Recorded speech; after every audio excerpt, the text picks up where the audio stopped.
संगमेश्वर मंदिर, सासवड। सासवड हे पुण्याजवळचे छोटेसे शहर आणि पुरंदर तालुक्याचे मुख्यालय देखील आहे। पौराणिक काळापासून देवांची आणि संतांची भूमी म्हणून प्रसिद्ध असलेली ही सासवड नगरी करामाई आणि चांबळी यांच्या पवित्र संगमाच्या उत्तर तीरावर वसलेली आहे। संगमेश्वर मंदिर सासवड बस स्थानकापासून साधारण 1 किलोमीटर अंतरावर संगमेश्वर हे पांडवकालीन महादेवाचे मंदिर आहे। करा आणि चांबळी या नद्यांच्या संगमावर हे मंदिर असल्याने त्याचे नाव संगमेश्वर आहे। चांबळी नदीच्या बाजूने मंदिराकडे जाण्यासाठी एक लोखंडी पूल तयार केलेला आहे।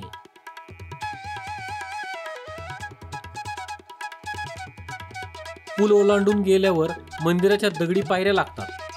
दगडी पायऱ्या चढून गेल्यावर समोर स्थापत्य आणि शिल्पकलेचा अद्भुत नमुना नजरेस दिसतो। सुरुवातीला बाहेरच पुरातन नंदी आपल्याला दिसतो।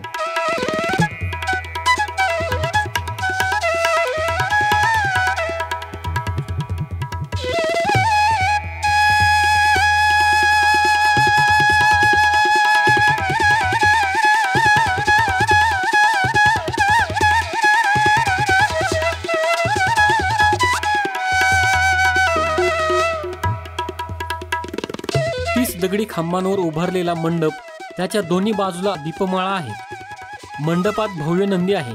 सभा मंडपात असलेला हा नंदी अतिशय सुंदर आणि रेखीव आहे।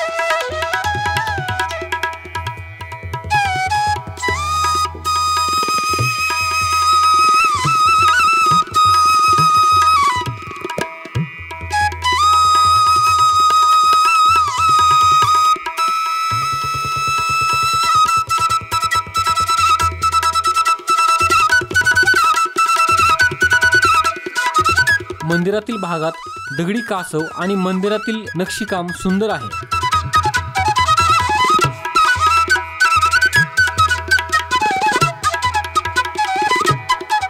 ही आहे महादेवाची पिंड।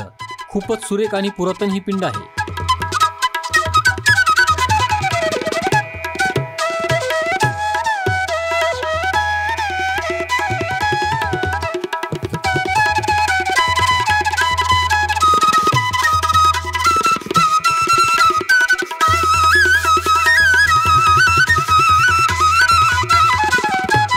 या मंदिर परिसरात 500 रुपयांची पावती फाडून नवीन लग्न होणाऱ्या जोडप्यांचे प्री वेडिंग शूट केले जाते।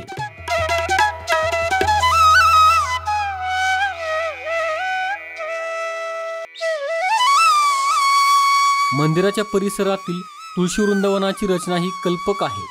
मंदिराच्या नूतनीकरणाचे काम सुरू आहे।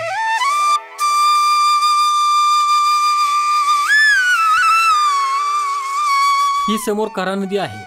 आपण मागील जो पांडेश्वर हा व्हिडिओ पाहिला होता ते मंदिर देखील ह्याच नदीच्या किनारी वसलेले आहे। नदीच्या शेजारी हे आहे ओंकारेश्वराचे मंदिर। हे देखील महादेवाचेच मंदिर आहे। ह्या मंदिरासमोर देखील पुरातन नंदी आहे।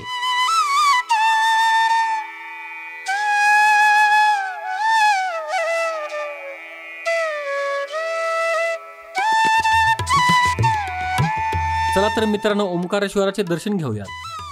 हर हर महादेव।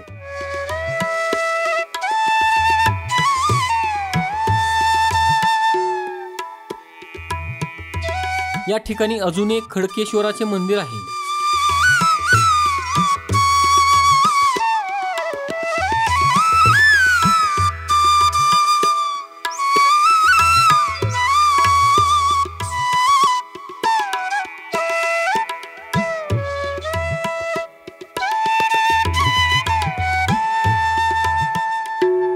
मंदिराच्या डाव्या बाजूला देखील काही मंदिर आहेत।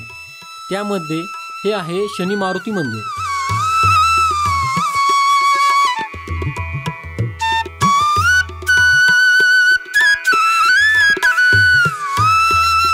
आणि जसे उजव्या बाजूला ओंकारेश्वराचे मंदिर आहे तसेच डाव्या बाजूला अरणेश्वर हे मंदिर आहे।